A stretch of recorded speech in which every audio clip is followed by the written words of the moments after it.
licked his pointer finger and held it up in the air. "My bet's on Long Island." Rick cocked his head at Steinberg, and they each pressed their lips together to keep their grins from exploding into laughter.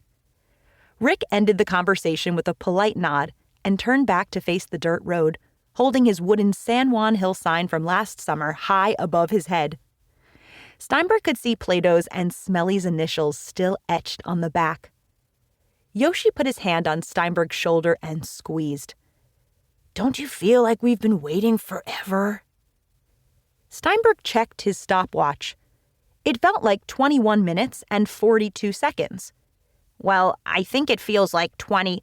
Nihongo ga hanasimasu ka?" "Huh?" "I guess not," Yoshi said, nodding away like he was listening to music, even though no music was playing, not even over the PA. Steinberg's eyes bulged with confusion. He hoped this guy wasn't lacking the watch and learn gene. Yoshi had a long way to go before he'd be in sync in the way that Steinberg was in sync with his cabin mates, Plato and Smelly and Dover and Toddle, and even Wiener when he wasn't being so Wiener. But Steinberg was hopeful because, unlike his cabin mates, who were his best friends, he'd actually known Yoshi only for the calculated 22 minutes and 14 seconds that they'd been waiting for the buses.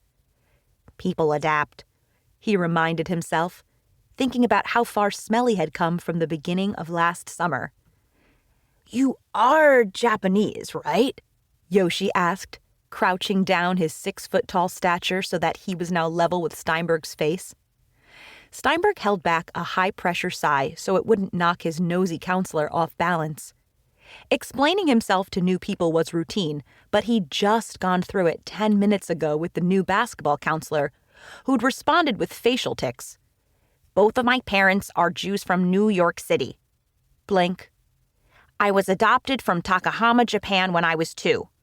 Nod. "I'm Japanewish." Blink. Nod. Blink. Steinberg settled on a simple answer for Yoshi. "Yeah." "Me too." Steinberg lifted his goggles and took stock.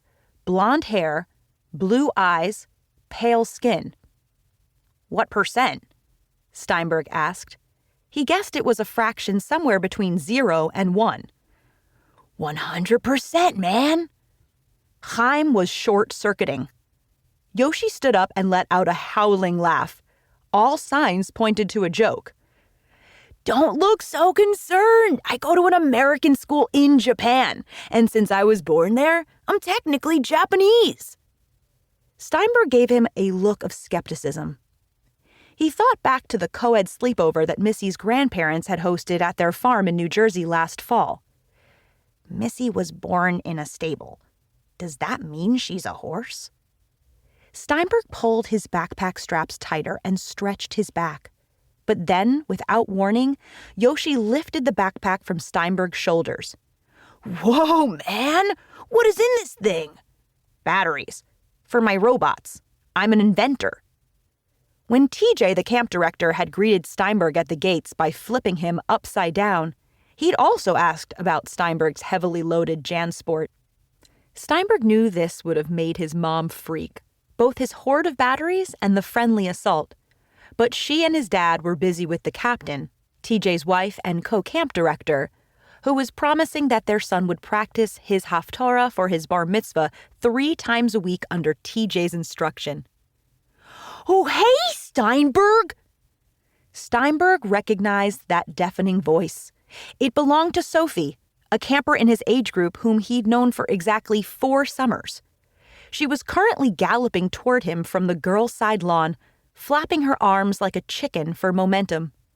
He noted that her hair was in 1, 2, 3, 4, 7 braids, and she was wearing shorteralls, shorts plus overalls, that were the orange of a traffic cone.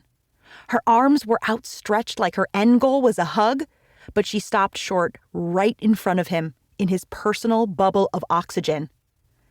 "I didn't know you were here," she blurted out at what Steinberg estimated to be 88 decibels, just short of a lawnmower. "Yeah, well, my parents dropped me off. Even when the Dramamine settles my nausea, the bus fumes tighten my lungs."